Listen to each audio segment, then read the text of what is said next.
En ouvrant les États généraux, le président de la République, il annonçait vouloir améliorer le revenu des agriculteurs. Chose difficile à obtenir, puisqu'avec des solutions uniquement françaises, comment résoudre cette problématique, puisque nos prix sont fixés beaucoup en faisant référence à des prix mondiaux. Nous nous félicitons cependant que la loi ait prévu de tenir compte d'indicateurs de coûts de production et d'inverser la formation des prix, puisque nous sommes le seul secteur économique dans lequel le vendeur ne décide pas des prix de ses produits. Alors la proposition pour y répondre réside dans la contractualisation. Outre les faits que les contrats ne concernent pas tous les producteurs, et l'on voit bien l'article de mémoire 632-21 peut-être, exclut la référence aux indicateurs de coûts de production au SCA, donc Société Coopérative Agricole. Donc là se pose tout un questionnement pour nous, producteurs de la coordination rurale, étant donné que les contrats ni double bipartite ni tripartite n'aient été plus que ça mis en avant. Ça marche à certaines échelles. Les productions sont toutes aussi variées les unes que les autres. Donc c'est vrai que c'est compliqué.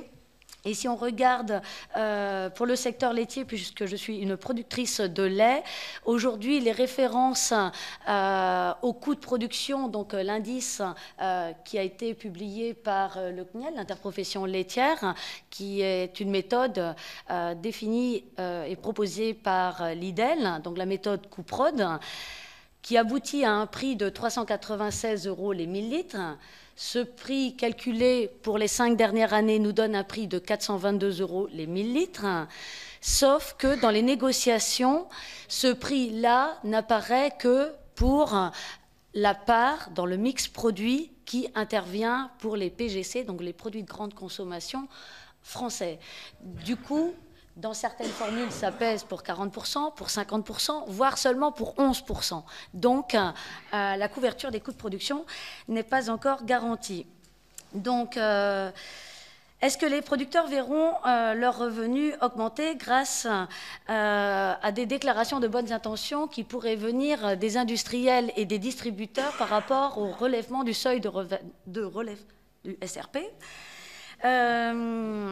Sachant que de mémoire, ça ne concerne pas les MDD, donc les marques distributeurs, donc à vérifier.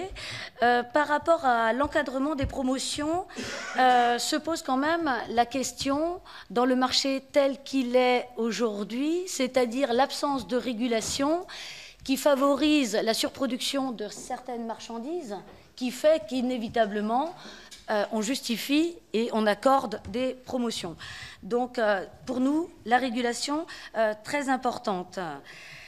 Une fois les indicateurs validés par les interpros, ce qui est actuellement particulièrement difficile, nous constatons surtout des blocages de la part de l'aval, et qui peuvent en plus formuler des guides d'utilisation des indicateurs sur la manière de les prendre en compte pour la détermination, la révision et la renégociation des prix.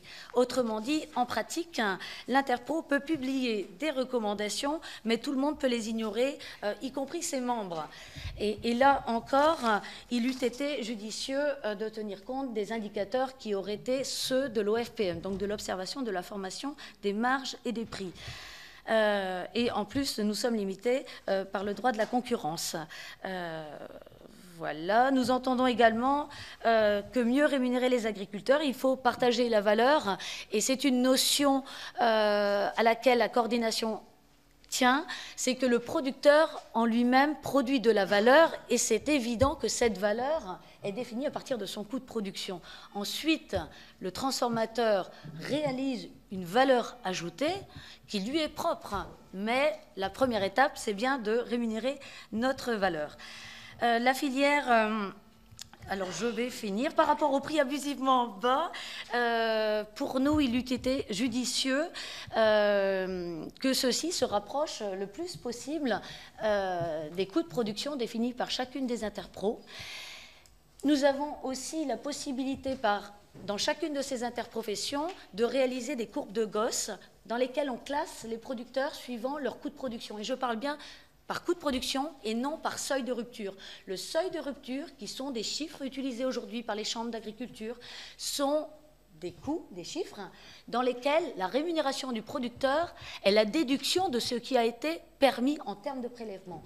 Or, il faut prendre les coûts de production en y ajoutant une vraie rémunération, classer les agriculteurs et ensuite on pourrait peut-être fixer pour chacune des productions la barre à 70% ou de ce coût de production moyen et non seuil de rupture. Et enfin, pour finir, afin de sortir de cette situation des marchés européens qui doivent être régulés, protégés, la coordination rurale a toujours été en faveur de l'exception agriculturelle.